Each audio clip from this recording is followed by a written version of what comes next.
할렐루야. 오늘도 하나님의 말씀을 함께 묵상하고 이 말씀이 주시는 은혜 기대하는 아침이 밝았습니다. 우리 함께 기도하며 이 말씀의 묵상 시간을 시작해 보겠습니다. 참 좋으신 주님 감사합니다. 하나님의 은혜로 오늘도 우리에게 새날을 주시고 비록 코로나19 때문에 만날 수 없는 기간을 보내고 있지만 그럴 때일수록 더 개인적인 신앙을 붙들고 큐티하며 새벽을 깨우며 하나님을 찾게 하시니 감사합니다. 이 시간 우리에게 은혜 주시고 하나님을 만날 수 있는 시간 되도록 도와주시옵소서. 예수 그리스도의 이름으로 기도합니다. 아멘. 오늘은 이런 이야기를 하면서 말씀 묵상을 시작해 볼까 합니다. 여러분, 성도는 성도 아닌 사람들과 뚜렷한 구별이 있다고 배우죠. 저나 여러분 같은 성도는 어떤 사람들일까요? 적어도 그 어떤 신학자의 말에 따르면 성도는 우리가 믿는 신 하나님을 향해 왜? 라고 묻는 사람들이 아니라 주어진 상황에서 어떻게 순종하는지를 묻는 사람들이다 라는 것을 말입니다. 여러분, 코로나19가 4차 대유행이 될 거란 조짐이 있습니다. 아니, 조짐보다는 지금 연일 1,500명 이상을 확진자 기록하고 있는 상황 속에서 우리가 신자로 또 비대면 예배를 왜 드려야 하는지, 왜 이렇게 모일 수가 없는지 하나님의 뜻을 묻기보다는 어떻게 이 상황에서 성숙하게 대처하는 것인지 묻는 그리스도인 되었으면 좋겠습니다. 자, 오늘 우리에게 주시는 하나님 말씀은 출애굽기 40장 1절부터 16절입니다. 출애굽기 40장 1절로 16절 말씀입니다. 여호와께서 모세에게 말씀하여 이르시되 너는 첫째 달 초하루에 성막 곧 회막을 세우고 또 증거궤를 들여놓고 또 휘장으로 그 궤를 가리고 또 상을 들여놓고 그 위에 물품을 진설하고 등잔대를 들여놓아 불을 켜고 또 금향단을 증거궤 앞에 두고 성막문에 휘장을 달고 또 번제단을 회막의 성막문 앞에 놓고 또 물두멍을 회막과 제단 사이에 놓고 그 속에 물을 담고 또 뜰 주위에 포장을 치고 뜰문에 휘장을 달고 또 관유를 가져다가 성막과 그 안에 있는 모든 것에 발라 그것과 그 모든 기구를 거룩하게 하라. 그것이 거룩하니라. 너는 또 번제단과 그 모든 기구에 발라 그 안을 거룩하게 하라. 그 제단이 지극히 거룩하니라. 너는 또 물두멍과 그 받침에 발라 거룩하게 하고 너는 또 아론과 그 아들들을 회막문으로 데려다가 물로 씻기고 아론에게 거룩한 옷을 입히고 그에게 기름을 부어 거룩하게 하여 그가 내게 제사장의 직분을 행하게 하라. 너는 또 그 아들들을 데려다가 그들에게 겉옷을 입히고 그 아버지에게 기름을 부음같이 그들에게도 부어서 그들이 내게 제사장의 직분을 행하게 하라. 그들이 기름 부음을 받았은즉 대대로 영영이 제사장이 되리라. 모세가 그같이 행하되 곧 여호와께서 자기에게 명령하신 대로 다 행하였더라. 어느덧 출애굽기의 마지막 장에 왔습니다. 40장이죠. 지금까지 우리는 많은 시간 동안에 성막을 어떻게 지어야 하고 성막에 동원된 사람들은 누구며 성막을 지었을 때 어떤 영광을 하나님이 누리실지 성막 중심의 이스라엘 신앙생활의 예비됨에 대해서 배웠습니다. 그리고 오늘 이 예비됨, 하나님의 명령의 마침표를 찍는 날입니다. 학자들은 오늘 본문을 가리켜 봉헌 혹은 위임이라는 단어를 사용해서 이야기합니다. 가령 성막을 드디어 봉헌하게 되었다. 또 제사장, 대제사장을 비로소 위임하게 되었다. 위임식을 하게 되었다. 이런 이야기를 하고 있습니다. 본문은 두 개의 큰 기둥으로 구성되어 있는 한 단락입니다. 첫 번째는 성막, 곧 회막을 어떻게 마무리 짓고 그곳에 기름을 발라야 하는지, 두 번째는 물건이 아닌 사람이죠.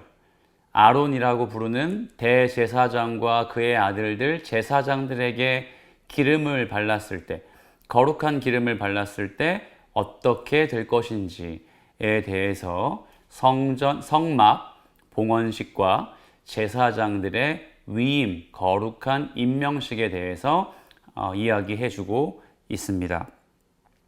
본문을 보시면 참 디테일합니다. 1절 말씀이죠.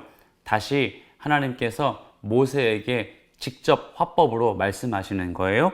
여호와께서 모세에게 말씀하여 이르시되, 그리고 2절이죠. 너는 첫째 달 초하루에 성막 곧 회막을 세우고, 성막 곧 회막, 사실 이 두 텐트죠. 텐트는 구분할 수 있는데 오늘은 하나의 문맥으로 삼고 있습니다.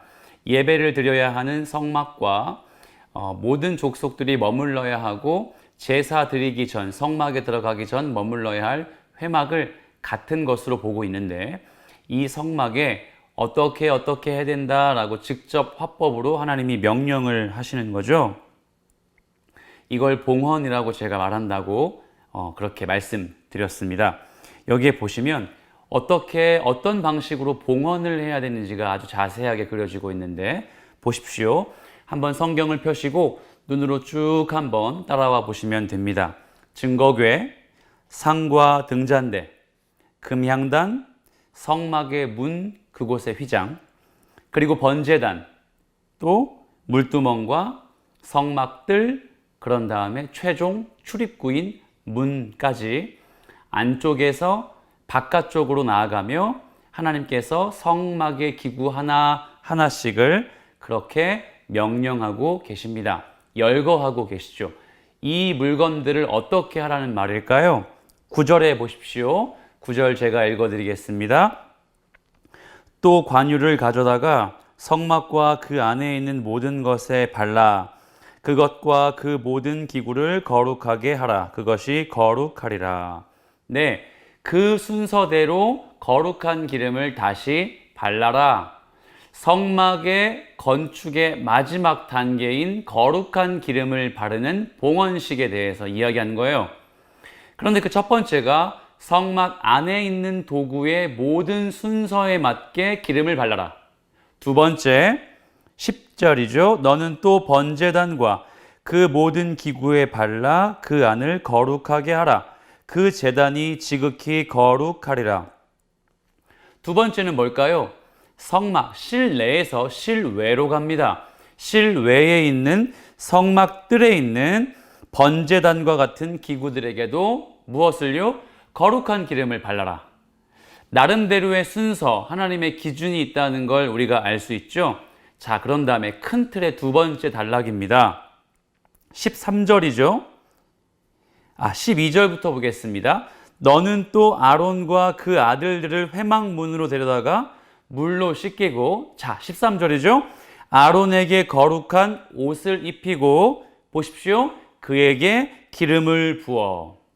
여러분, 물건에 기름을 부어 발라 거룩하게 하고 사람에게 기름을 부어 거룩하게 하는 두 개의 큰 단락에서 거룩하게 만드는 과정으로 이 성막 건축을 마무리합니다. 제사장 아론에게, 아론의 아들들 또 그 제사장들에게 기름을 발라 그들을 거룩하게 합니다. 여러분, 근데 한 가지 의심이 가는 게 하나 있습니다. 여기서의 의심이란 말은 한번 궁금증을 자아내 보라는 말입니다. 하나님께서 만들라고 하신 이 성막의 기구들 하나님 기준에 맞지 않게 만들었나요? 하나님은요, 몇 규빗, 어떤 실, 어떠한 천을 쓰며 모든 성막과 회막에 들어가는 기구를 하나님의 100%의 정확한 기준대로 만들라고 하셨습니다. 그리고 성경은 증언하죠. 그 순서대로 성막을 만들었어요. 그러면 질문할 수 있죠. 그렇게 만들어낸 성막의 기구들이 거룩하지 않습니까? 우린 지금까지 하나님의 기준대로, 하나님의 명령대로 만들어낸 모든 것은 거룩하다고 배웠습니다. 그리고 하나님의 사역과 예배는 하나님의 기준에 합당한 방법으로 해야 비로소 거룩해진다라고 배웠습니다. 그런데 오늘 하나님은 끝으로 모세에게 한 번 더 그것들의 기름을 발랐을 때 거룩해진다고 말씀합니다. 전에 거룩이 불완전해서일까요? 지금까지 기름을 바르지 않은 성막은 진짜 불완전해서 거룩의 100%에 도달하지 못해서 그랬던 걸까요? 여러분, 오늘 말씀의 정리를 이제 할 시간이죠.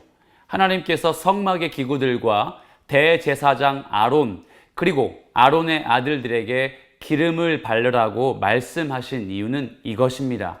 하나님의 거룩이 이제야 비로소 실제가 되었습니다. 하나님의 거룩함이, 하나님의 영광과 그 임재가 그들의 눈으로 볼 수 있는 실제가 되었습니다.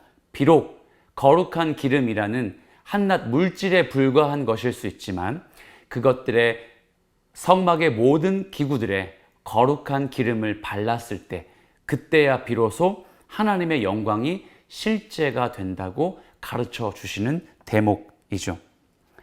이제 모세는 하나님의 약속대로 성막의 모든 기구의 제사장들에게 기름을 발랐습니다. 말씀을 정리하죠. 기름을 발랐을 때 바로 하나님의 영광이 실제가 됩니다. 고스란히 우리의 삶과 우리 현대 모든 교회의 예배와 사역에 접목해 볼까요? 우리에게 우리의 사역이 하나님의 실제가 되기 위한 기준, 우리의 예배가 하나님이 받으시기에 합당한 예배가 되기 위한 기준은 하나님의 말씀과 하나님이 정하신 뜻대로 했을 때에야 비로소 가능해집니다. 그런데 여러분, 더욱 중요한 사실이 뭐냐면요, 우리 모든 성도들에게 그 하나님의 영광의 실제를 직접 느끼고 알게 하신다는 거예요. 우리가 신령과 진정으로 예배 드릴 때요, 우리가 하나님의 임재를 실제적으로 경험합니다. 우리가 우리의 사역에 기쁨과 감사로 드릴 때요, 추상적이지 않게 하나님의 영광을 누릴 수 있는 사역의 자리를 감당할 수가 있습니다. 모쪼록 오늘 이 아침도 이 사역과 예배의 가장 고귀한 하나님 영광의 실제의 차원을 느끼시고 경험하시는, 그리고 이 말씀 덕분에 우리의 삶에, 아니 나 자신의 예배와 나 자신의 사역과 삶 속에 하나님 영광의 실제를 경험하시는 여러분 되시길 살아계신 예수 그리스도의 이름으로 축복합니다. 함께 기도하겠습니다. 그렇습니다, 주님. 우리가 살면서 성도의 인생을 걸어갈 때에 하나님의 영광의 실제를 보기 원합니다. 하나님 영광의 실제를 경험하기를 소망합니다. 사랑하는 모든 성일의 가족들, 우리의 삶 속에, 아니 적어도 오늘 하루의 인생 가운데 하나님 영광의 실제를 경험하고 기쁘고 감격하는 우리 모두가 될 수 있도록 도와주시옵소서. 하나님, 내일도 비대면으로 드려야 할 주일입니다. 주일 예배 가운데 주님 영광 받아주시고, 무엇보다 비대면 예배이지만 오늘 말씀과 같이 하나님 은혜의 실제를 경험하는 모든 주의 백성들 될 수 있도록 도와주시옵소서. 사랑 많으신 예수 그리스도의 이름으로 기도합니다. 아멘. 사랑하는 여러분, 오늘도 왜? 라고 질문하는 것보다 어떻게 순종하면 좋을지, 그리고 그 순종 뒤에 어떤 하나님의 영광의 실제를 경험하게 될지를 기대하시는 여러분 되시길 예수님의 이름으로 부탁드립니다. 감사합니다.